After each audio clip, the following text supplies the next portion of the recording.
চিত্রনায়িকা ববি একসময় নিয়মিত সিনেমায় কাজ করলেও বর্তমানে তাকে খুব একটা পাওয়া যায় না রূপালী পর্দায়। তবে হাতে বেশি কাজ না থাকলেও ব্যক্তিগত জীবন নিয়ে বেশ আলোচনায় এই নায়িকা।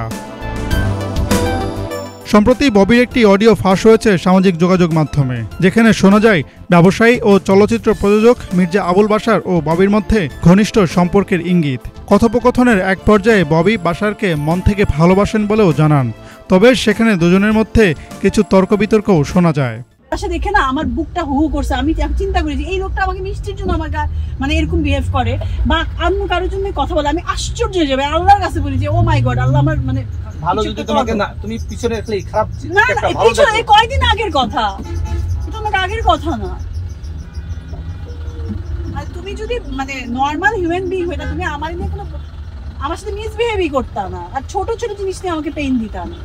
তোমার বিশাল বড় বড় জিনিস নিয়ে আমি হ্যান্ডেল করে অনেক কষ্ট পাইছি, এবং তুমি আমাকে অলওয়েজ মিথ্যা বলছো, যেটা প্রমাণ আসছে পরে। আমি কখনো মিথ্যা বলি না, তোমার সাথে কোনো ফ্রড করছি, বাট ইউ ডিড এত শর্ট টাইমের মধ্যে।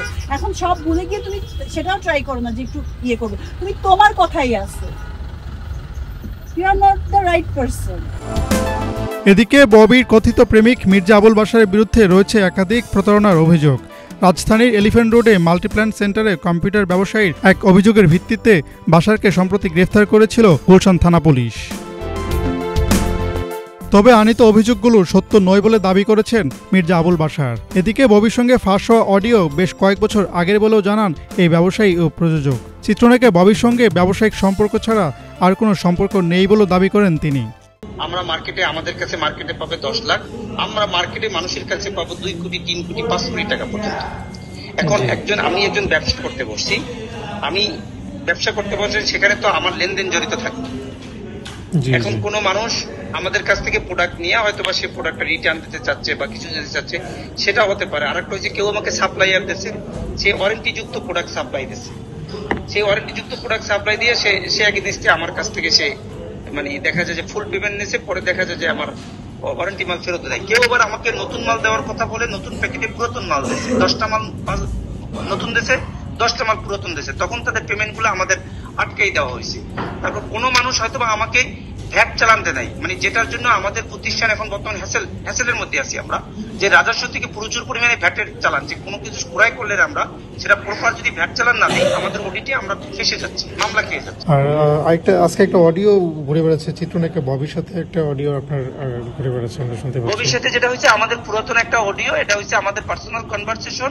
উনি আমাদের প্রতিষ্ঠানের কেউ না, উনি আমাদের মার্কেটিং এ প্রমোশনে আসে, ওনারও নিজের প্রতিষ্ঠান আছে, দেন আমাদের একটা ব্যবসায়িক সম্পর্ক থাকছে। ওই জায়গা থেকে আমরা কিছু কথা বলছি, কিন্তু গোপনীয়তা রক্ষা না করে কে বা কাহারা এই ধরনের মানে বিভিন্ন রকমের কথার খণ্ডচিত্র একটা জায়গায় মিলিয়ে তারপরে এই জিনিসগুলা করছে। মানে আমার প্রতিষ্ঠানের সাথে ওনার মান সম্মানটা বেশি যাচ্ছে, কিন্তু আসলে যেটা শুনছেন এটা কিছুই না।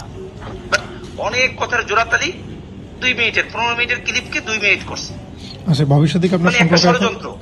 ভবিষ্যতে কি আপনার সম্পর্ক এখন আছে? আমার সাথে ব্যবসায়িক সম্পর্ক আছে, আমার সাথে ব্যবসায়িক সম্পর্ক আছে। আচ্ছা, মানে প্রেমের কোনো সম্পর্ক নেই? নো। কখনো ছিল? মানে যেটা যে আগের অডিও বলছেন, সেটা কি তখন কি ভবিষ্যতে আপনার প্রেমের সম্পর্ক ছিল? না, কোনো সময় ছিল না, এটা আমার সাথে ব্যবসায়িক সম্পর্ক ছিল। এ ব্যাপারে জানতে চিত্রনায়িকা ববিকে একাধিকবার ফোন করে হলেও কোনো উত্তর পাওয়া যায়নি। হাসনাত জুবায়ের, বাংলাভিশন, ঢাকা।